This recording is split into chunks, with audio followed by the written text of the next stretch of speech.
Hello, ഇതെവിടെ പോകുന്നല്ലേ? 1-ാം തീയതിയല്ലേ? തുലാം 1 നമ്മൾ അമ്പലത്തിലൊന്ന് പോകാമെന്ന് കരുതി കേട്ടോ. ഫാമിലി ആയിട്ട് അങ്ങ് ഇറങ്ങി. രാവിലെ പോകാൻ പറ്റാത്തത് കൊണ്ട് നമ്മൾ ഫാമിലി ആയിട്ട് വൈകിട്ട് അമ്പലത്തിൽ പോകാമെന്ന് കരുതി. ഫസ്റ്റ് നമ്മൾ പോകുന്നത് കടവൂർ ക്ഷേത്രത്തിലെ മഹാദേവ ക്ഷേത്രത്തിൽ.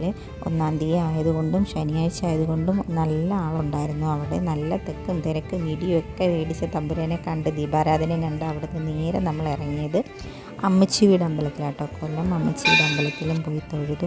അതിൻ്റെ ഇടയിൽ മോൻ ക്യാമറ പിടിക്കുന്നുണ്ടായിരുന്നു കേട്ടോ. ദീപാരാധന കഴിഞ്ഞ് നമ്മൾ അവിടെ ഒരു അത്താഴ പൂജ തുടങ്ങുമ്പോൾ നമ്മൾ അവിടെ നിന്ന് മാറി നിൽക്കണമെന്ന് പറയാം. അങ്ങനെ ഞങ്ങൾ ആ സൈഡിലോട്ട് ഇരുന്ന് ആ സമയത്ത് അമ്മ വീഡിയോ പിടിക്കുന്നു. അപ്പോൾ ഞാൻ വഴക്ക് പറഞ്ഞു, അങ്ങനെ അമ്പലത്തിൽ കയറുമ്പോൾ വീഡിയോ പിടിച്ചുകൂടാന്ന് പറഞ്ഞാൽ ഫോൺ മേടിച്ച് വെച്ചു. പിന്നെ അവിടെ നിന്ന് നേരെ നമ്മൾ തൊഴുത് ഇറങ്ങിയിട്ട് നേരെ നമ്മൾ പോകുന്നത് വീട്ടിലോട്ടാട്ടോ. 2 അമ്പലങ്ങളിലും പോയി നല്ല സന്തോഷത്തോടു കൂടിയാണ് നമുക്ക് ദീപാരാധനയൊക്കെ കാണാൻ പറ്റി. അതിൻ്റെ ഇടയ്ക്ക് നമ്മൾ ബ്ലോക്കിൽ പെട്ടപ്പോൾ ചെറിയൊരു വീഡിയോ പിടിക്കാമെന്ന് കരുതി കേട്ടോ. ഫാമിലിയായിട്ട് ചെറിയൊരു വീഡിയോ പിടിക്കാമെന്ന് കരുതി അവിടെ ബ്ലോക്കിൽ പെട്ട് നിൽക്കുകയാണ്. അത് കഴിഞ്ഞ് ഞങ്ങൾ നേരെ വീട്ടിലോട്ട് വന്നിട്ടോ. വരുന്ന വഴിക്ക് നമ്മൾ ഹോട്ടലൊക്കെ തപ്പുന്നുണ്ടായിരുന്നു, എവിടെയെങ്കിലും കാപ്പി കുടിക്കാമെന്ന് പറഞ്ഞിട്ട്. അതിൻ്റെ ഇടയിൽ നമ്മൾ ഭക്തിഗാനം ഇട്ടുണ്ടാട്ടോ അമ്പലത്തിൽ പോയി. അതിൻ്റെ ഇടയിൽ അണ്ണൻ്റെ പാട്ടും കച്ചേരിയൊക്കെ ഉണ്ടായിരുന്നു വണ്ടിയിലിരുന്ന്. ഒരു പാട്ട് പാടുന്നത് വീഡിയോ പിടിക്കുന്ന ആൾ കണ്ടപ്പോൾ ലൈറ്റൊക്കെ ഇട്ട് ഭയങ്കര പാട്ടാട്ടോ, ഒരു രക്ഷയില്ലാത്ത പാട്ട്.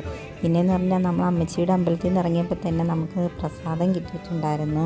ഒരുപാട് കിട്ടി, പായസം ആയാലും. അപ്പോൾ എല്ലാം കൂടി കഴിച്ച് നമ്മുടെ വയറങ്ങ് ഡിപ്പായതുകൊണ്ട് ബാക്കി ഞാൻ ഇരുന്നത് വണ്ടിയിൽ വെച്ചിങ്ങനെ കുറച്ചിരിക്കുകയായിരുന്നു കേട്ടോ. അതിൻ്റെ ഇടയിൽ പിന്നെ അണ്ണൻ്റെ പാട്ട് ഒരു രക്ഷയില്ല. പിന്നെ ഈ പാട്ട് കേട്ടിട്ട് നമ്മൾ ആസ്വദിച്ചില്ല എന്നൊരു പരാതി വേണ്ടല്ലോ എന്ന് കരുതിയിട്ട് ചെറുതായിട്ട് ആസ്വദിക്കുന്ന രീതിയിലൊന്ന് കാണിച്ചു. പിന്നെ ഈ തട്ടെന്ന് കണ്ടിട്ട് ആരും വിചാരിക്കരുത് കേട്ടോ, കുട്ടിയുടെ ചെവിക്കുട്ടി അടിച്ചിറക്കിയത്, അതൊന്നും ആരും പറഞ്ഞു കളയരുത്. തമാശയ്ക്ക് തട്ടിയതാട്ടോ. ഒന്ന് നിർത്തുമെന്ന് ചോദിച്ചുകൊണ്ട് തമാശയ്ക്ക് കാണിക്കുന്നതാണ് ഇതൊക്കെ.